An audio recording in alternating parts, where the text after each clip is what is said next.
Fill इस दुनिया में बचा हुआ आखिरी इंसान है। वो जो चाहे वो कर सकता है। उसे देखने वाला इस दुनिया में कोई भी नहीं है। अब वो बड़े से बड़े घर में रहता है, बढ़िया से बढ़िया चीजें यूज करता है और बढ़िया से बढ़िया खाना खाता है। लेकिन ऐसा वो कब तक ही कर सकता था। अकेला होने की वजह से उसकी दिमागी हालत बहुत ही ज्यादा खराब हो चुकी थी। वो ऐसी ऐसी हरकतें करता जो नॉर्मल तो बिल्कुल नहीं। वो बड़ी से बड़ी कार्स को आपस में टकरा कर ऐसे सेलिब्रेट करता जैसे उसने कितना बड़ा काम कर दिया हो। वो पूरा पूरा दिन शराब में ही नहाता और उसे ही पीता। जब भी रात को फिल सोने जाता तो भगवान से सिर्फ एक ही बात कहता, भगवान अगर तुम मुझे देख रहे हो तो प्लीज मेरे पास एक सुंदर सी लड़की को भेज दो जिसके साथ मैं दिन रात इंटीमेट हो सकूं। बस मुझे और कुछ नहीं चाहिए। अब एक दिन फिल को एक खूबसूरत लड़की मिल भी जाती है। अब फिल उस लड़की के साथ क्या क्या करेगा चलिए जानते हैं। तो कहानी की शुरुआत में हमें बताया जाता है कि एक वायरस की वजह से पूरी दुनिया के सभी इंसान एक झटके में खत्म हो गए। लेकिन ऐसे में एक इंसान जिंदा बच गया जिसका नाम फिल है। फिल कई सालों से अपना ट्रक लेकर पूरे अमेरिका में घूम रहा है, लेकिन उसके बहुत ढूंढने पर भी उसे कोई भी जिंदा इंसान नहीं मिलता। अब वो एक जगह पर जाकर वहाँ के बोर्ड पर अलाइव इन टक्सन लिख देता है ताकि अगर कोई भी जिंदा हो तो वो इस बोर्ड को देखकर टक्सन में आ सके जहाँ उसे फिल मिल जाएगा। अब फिल टक्सन में अपने घर जाता है तो वो देखता है कि अब उसका घर बहुत ही ज्यादा गंदा पड़ा है। तभी फिल को याद आता है कि वो तो किसी के घर में भी रह सकता है, उसे रोकने टोकने वाला कोई भी नहीं है। इसके बाद फिल टक्सन के सबसे अमीर आदमी के घर को अपने रहने के लिए चुनता है। वो उस घर में लाकर अपना सारा पसंद का सामान रख देता है जो वो अपने ट्रक में रखकर पूरे अमेरिका से लेकर आया था। रात को सोते वक्त फिल भगवान से यही बात कहता है कि मेरे लिए एक लड़की भेज दो ताकि मैं उसके साथ मिलकर पॉपुलेशन बढ़ा सकूं। अगले दिन पास ही के एक मॉल में जाता है जहां उसने अपनी गन से उसके दरवाजे तोड़े और फिर अंदर चला गया। अंदर जाकर भी वो वहां की चीजों को तोड़ने फोड़ने लगता है और जितना हो सके उतना अपने लिए खाने का सामान लेता है। वहां उसे कुछ एडल्ट मैगजीन भी मिलती हैं जिन्हें वो अपने घर में ले आता है। रास्ते में फिल की एक नजर एक लड़की के स्टैच्यू पर पड़ती है जिसे देखकर वो मनमोहित हो गया, मानो वो उसे रियल समझ रहा हो। अगले कुछ दिनों में फिल अपने आप को बिजी रखने के लिए जो मन में आता उस चीज को तोड़ता, जैसे महंगी महंगी कार्स और भी बहुत सी चीजें। ये ऐसा इसलिए करता है ताकि उसे अकेलापन महसूस न हो। ऐसे ही करते करते फिल को कई दिन बीत जाते हैं। अब वो अपने आप से बातें भी करने लगा था। आज फिल अपना बर्थडे सेलिब्रेट करता है क्योंकि आज उसका बर्थडे था। ऐसा करते हुए वो अपने कुछ पुराने बर्थडे सेलिब्रेशन को याद करता है जब उसकी फैमिली उसके साथ हुआ करती थी। गुस्सा होकर फिल भगवान से कहता है कि अगर तुम मेरे पास किसी को नहीं भेजने वाले तो कोई बात नहीं, मत भेजो, अब मैं अकेला हूँ, यहीं पर रह लूंगा। खैर, अब इसके बाद हमें 5 महीने बाद का सीन दिखाया जाता है जहाँ अब हम उस घर को देखते हैं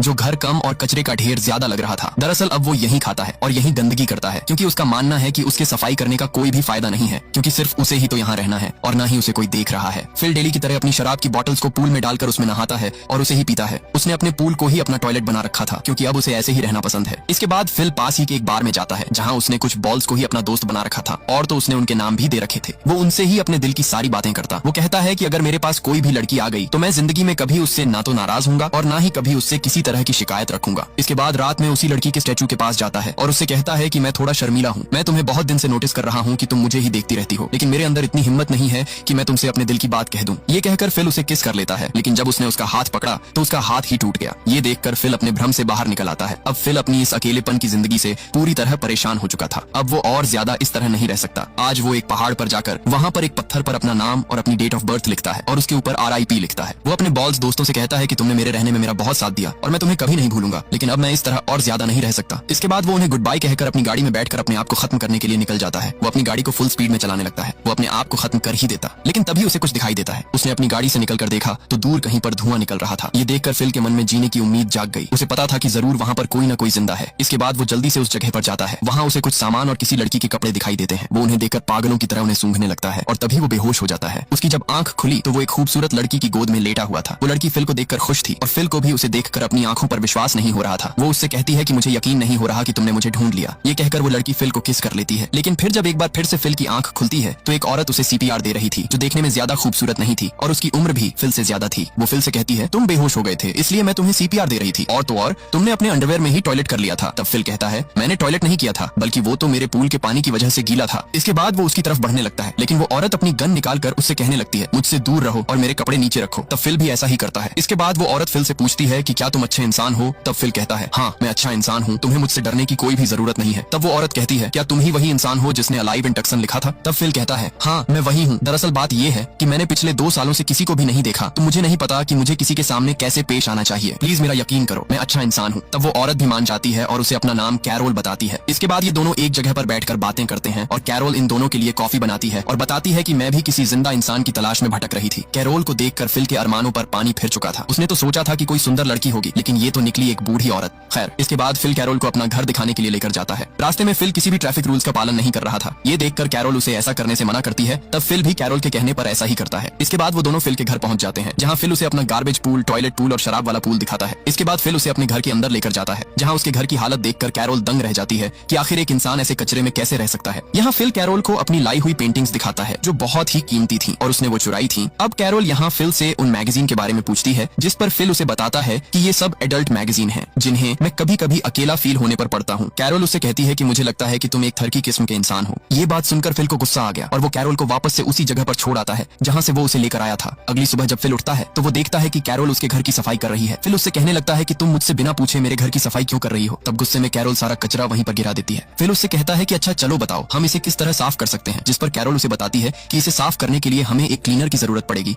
और वो हमें सुपरमार्केट में मिलेगा। इसके बाद ये दोनों सुपरमार्केट जाते हैं। कैरोल फिल से कहती है कि तुमने जहाँ गाड़ी पार्क की है वो हैंडीकैप्ड पार्किंग है, जिस पर फिल कहता है क्या तुम पागल हो चुकी हो, यहाँ कौन है हमें देखने वाला, हम कहीं पर भी गाड़ी पार्क कर सकते हैं, कोई फर्क नहीं पड़ता, इवन यहाँ वहाँ कहीं भी। लेकिन कैरोल नहीं मानती और वो कहती है कि हमें अपनी पार्किंग में ही गाड़ी पार्क करनी चाहिए। ये सुनकर फिल को गुस्सा आ गया और वो सीधा अंदर गाड़ी को ले जाकर पार्क कर देता है और कहता है अब देखो यहाँ भी कोई नहीं है हमें देखने वाला। तब कैरोल कहती है तुम्हारी बात ठीक है लेकिन इंसान के भी तो कुछ नियम कायदे होते हैं, हमें नियमों के हिसाब से चलना चाहिए, लेकिन मुझे लगता है कि तुम उस तरह के इंसान नहीं हो तभी तो तुम्हारी ऐसी हालत है। रात में फिल अपने दोस्तों से कहता है कि मुझे कैरोल बिल्कुल भी ठीक नहीं लगती क्योंकि ना तो वो देखने में ठीक है और ना ही उसकी बातें सही हैं। खैर अगली सुबह जब फिल अपनी बियर से कुल्ला कर रहा था तभी उसकी नजर बाहर कैरोल पर जाती है। फिल जब कैरोल के पास जाता है तब कैरोल उसे बताती है कि मैं तुम्हारे पास ही के एक घर में रहने वाली हूँ, लेकिन फिल बिल्कुल नहीं चाहता था कि कैरोल यहाँ पर रहे। वो कैरोल से कहता है कि इस दुनिया में इतने घर हैं और तुम चाहो तो कहीं पर भी जाकर रह सकती हो, तुम्हें मेरे पड़ोस में रहने की कोई जरूरत नहीं है। तब कैरोल कहती है अच्छा तो तुम्हें ये डर है कि कहीं मैं तुम्हारे गंदे काम न देख लूं। तब फिल अपना अंडरवेयर उतार कर कहता है लो अब इससे गंदा काम तुम नहीं देख सकती। लेकिन कैरोल को फिर भी कोई असर नहीं पड़ता। वो कहती है देखो मुझे लगता है कि भगवान ने हम दोनों को किसी मकसद से इस दुनिया पर बचा कर रखा है, अब हमारी जिम्मेदारी है कि हम लोग मिलकर इस दुनिया की पॉपुलेशन को बढ़ाएं। लेकिन फिल साफ साफ कह देता है कि अगर ऐसी बात है तो तुम सुन लो, अगर तुम इस दुनिया की आखिरी महिला भी हो तब भी मैं तुम्हारे साथ इंटीमेट नहीं होने वाला। ये कहकर फिल वहाँ से चला जाता है। इसके बाद जब फिल अपने टॉयलेट में होता है तभी उसके पास कैरोल आती है। फिल उसे देखकर डर गया। कैरोल कहती है फिल मुझे तुम्हारी कुछ हेल्प चाहिए, मैंने अपने गार्डन में कुछ वेजिटेबल उगाए हैं जिनमें डालने के लिए मुझे पानी वहाँ तक पहुँचाना होगा। फिल कहता है तुम कुछ भी करो लेकिन मैं तुम्हारी कोई भी मदद नहीं करने वाला। तब कैरोल उसे एक टमाटर निकाल कर दिखाती है जो बिल्कुल फ्रेश था। कैरोल कहती है देख लो अगर तुम मेरी मदद करोगे तो तुम्हें भी मेरे साथ फ्रेश वेजिटेबल खाने को मिलेंगे, लेकिन फिल साफ साफ मना कर देता है। इसके बाद जब अंदर जाकर फिल अपना कई महीनों का रखा हुआ टोमेटो पेस्ट खाता है तो उसका स्वाद बिल्कुल खराब था। ये देखकर फिल रात को कैरोल के गार्डन में जाकर टमाटर खाने लगता है। अगली सुबह कैरोल फिल के पास आती है और उससे कहती है तुम्हें बिल्कुल भी शर्म नहीं आई मेरे टमाटर खाते हुए, जबकि तुमने मेरी हेल्प भी नहीं की। लेकिन फिल झूठ बोलते हुए कहता है कि मैंने ऐसा कुछ नहीं किया। तब कैरोल उसे सबूत देते हुए कहती है कम से कम झूठ तो सही से बोलना सीख जाओ। इसके बाद जब वो जा रही होती है तब फिल उसके पैर की चोट देख लेता है जो उसे गार्डन के चक्कर में लगी थी। इसके बाद जब वो कैरोल के पास जाता है तो वो देखता है कि अब कैरोल ने भी अपने पूल को ही अपना टॉयलेट बना लिया है। कैरोल कहती है फिल मैं गलत थी क्योंकि अब मुझे लगता है कि भगवान ने हमें दुनिया को आगे बढ़ाने के लिए नहीं चुना है, क्योंकि हम दोनों क्या ही कर सकते हैं और मैंने भी ये फैसला कर लिया है कि मैं भी तुम्हारी तरह हर जगह गंदगी करूंगी, साफ सफाई करने का कोई फायदा नहीं है। कैरोल के मुंह से ऐसी बातें सुनकर फिल हैरान था और निराश भी, क्योंकि उसकी वजह से ही कैरोल ऐसा सोच रही है। अब वो फैसला करता है कि वो कैरोल की मदद करेगा, इसलिए वो टक्सन के मेन वाटर सोर्स के पास जाता है और वहाँ से बड़ी मुश्किल से एक पाइप लगाकर उसे किसी तरह रात भर मेहनत करके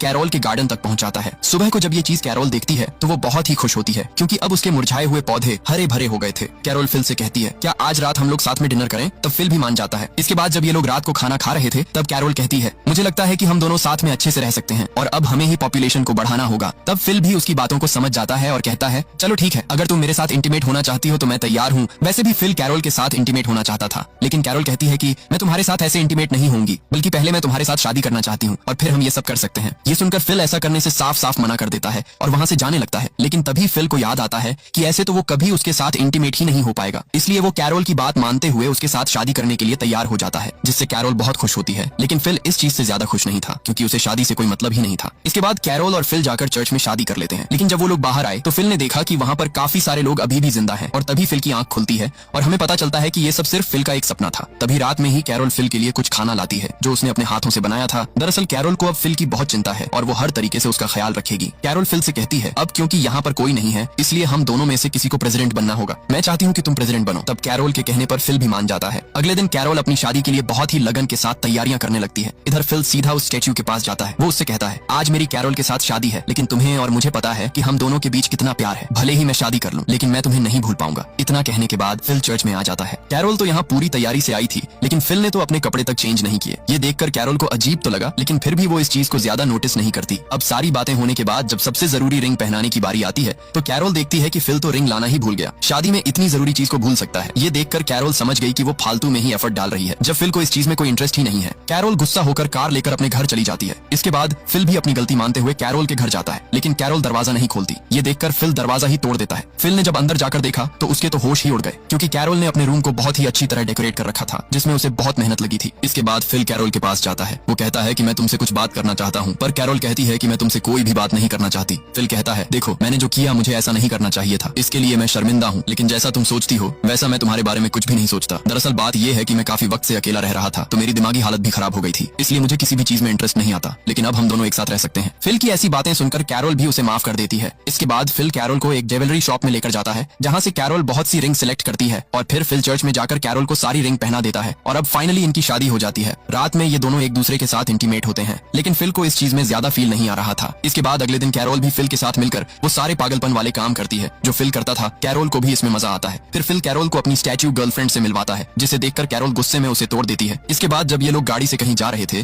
तभी उनकी गाड़ी से एक दूसरी गाड़ी टकरा जाती है। फिल जब बाहर निकलकर देखता है तो उस गाड़ी में से एक खूबसूरत लड़की निकलती है। उसे देखकर फिल एकदम सुन्न रह गया। उसे समझ नहीं आ रहा था कि वो कैसे रिएक्ट करे। वो लड़की अपना नाम मेलिसा बताती है। मेलिसा भी इन्हें देखकर बहुत ही ज्यादा खुश थी। वो इन्हें बताती है कि मैं बहुत दिनों से भटक रही थी, लेकिन फिर मैंने एक बोर्ड पर अलाइव इन टक्सन लिखा हुआ देखा, तब मैं यहाँ पर आई हूँ। इसके बाद ये दोनों मेलिसा को अपने साथ लेकर जाते हैं। फिल बताता है कि वो बोर्ड मैंने ही लगाया था, मुझे पता था कि तुम जैसी कोई खूबसूरत लड़की मुझ तक जरूर आएगी। अब तभी कैरोल कहती है कि हम दोनों कपल हैं और हमने अभी अभी शादी की है। ये बात फिल को ठीक नहीं लगती, क्योंकि वो मेलिसा को ये बात बताना नहीं चाहता था। खैर, अब जब ये लोग फिल के घर पहुंचते हैं, तब मेलिसा फिल के रूम को देखकर इंप्रेस हो जाती है, क्योंकि उसके रूम में एक से एक कीमती पेंटिंग्स लगी हुई थी। लेकिन तभी कैरोल बता देती है कि ये सब पेंटिंग्स फिल ने चुराई हैं। फिल जो मेलिसा के सामने अपनी इज्जत बनाना चाहता था, लेकिन कैरोल ऐसा होने नहीं दे रही थी। साथ ही साथ वो बता देती है कि फिल अपने रूम को बहुत गंदा रखता है और उसने अपने पूल को ही अपना टॉयलेट बना रखा है। फिल ट्राई कर रहा था कि मेलिसा उसके साथ उसके घर में ही रहे, लेकिन जब कैरोल ने फिल की हरकतें बता दी तो मेलिसा ने भी सोच लिया कि वो यहाँ के पास ही वाले किसी दूसरे घर में रहेगी। खैर, अब ये लोग फैसला करते हैं कि ये लोग आज रात का डिनर साथ में ही करेंगे। रात को जब कैरोल और मेलिसा बात कर रहे होते हैं,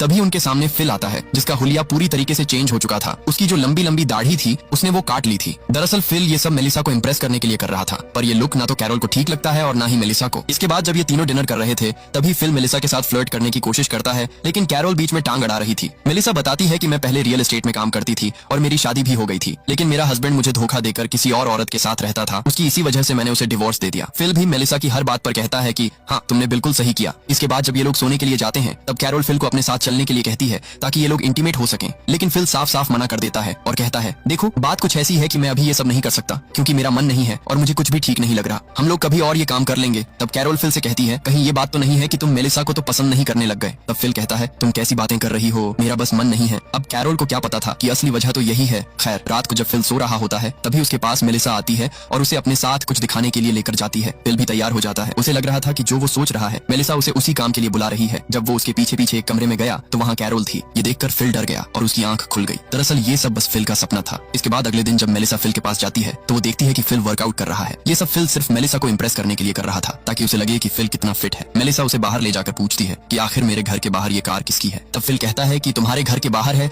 तो तुम्हारी ही होगी। वो उसे बताता है कि मैंने गलती से जो तुम्हारी गाड़ी खराब कर दी थी, उसके बदले में मैंने ही तुम्हें ये गिफ्ट दिया है। इसके बाद कैरोल फिल से कहती है कि तुम मेलिसा को तो नई से नई कार गिफ्ट कर रहे हो और तुमने जो मेरा ये दरवाजा तोड़कर डाल दिया है, तुमसे ये ठीक नहीं हो रहा। तब फिल कहता है, तुम टेंशन मत लो, मैं तुम्हारे दरवाजे को भी ठीक कर दूंगा। इसके बाद कैरोल मेलिसा को अपनी शादी की पिक्चर दिखाती है जो उसने खुद बनाई थी। अब जब फिल कैरोल का दरवाजा ठीक कर रहा था, तभी उसके पास मेलिसा आती है। वो फिल से कहती है कि अगर तुम्हारे पास टाइम हो तो तुम दोनों मेरे घर बियर पीने के लिए आ जाना। तब फिल कहता है, हाँ क्यों नहीं, आखिर मैं तुम्हारी बात को मना कैसे कर सकता हूँ। लेकिन फिल उससे झूठ बोलता है कि कैरोल की तबीयत खराब है और वो नहीं आ सकती। ये कहकर वो अकेला ही उसके घर चला जाता है। मेलिसा यहाँ फिल से कहती है कि जैसा मैं तुम्हें समझ रही थी वैसा तुम नहीं हो, बल्कि तुम तो बहुत अच्छे इंसान हो। बियर पीने की वजह से अब मेलिसा को थोड़ा थोड़ा नशा होने लगा था और वो नशे में फिल से कहती है, वैसे अगर तुम और कैरोल शादीशुदा नहीं होते तो हम दोनों के बीच कुछ हो सकता था, लेकिन अब क्या ही कर सकते हैं, छोड़ो। अब क्योंकि तुम दुनिया में आखिरी इंसान हो, इसलिए मैं भी तुम्हारे साथ रह सकती थी। मेलिसा वो सारी बातें कहती है जो फिल सुनना चाहता था। अब फिल भी ठान लेता है कि वो मेलिसा के साथ रहेगा, इसलिए वो कैरोल को डिवोर्स देने के लिए उसके पास जाता है। लेकिन कैरोल तो बहुत ही मेहनत के साथ उसकी और फिल की शादी का वेडिंग बोर्ड बना रही थी। अब फिल बुरी तरह फंस चुका है। मेलिसा के साथ रहने का उसका मन है और कैरोल उससे बहुत ज्यादा प्यार करती है। अब फिल किसके साथ रहेगा और आगे क्या होगा, ये तो आपको इसके अगले पार्ट में ही पता चलेगा।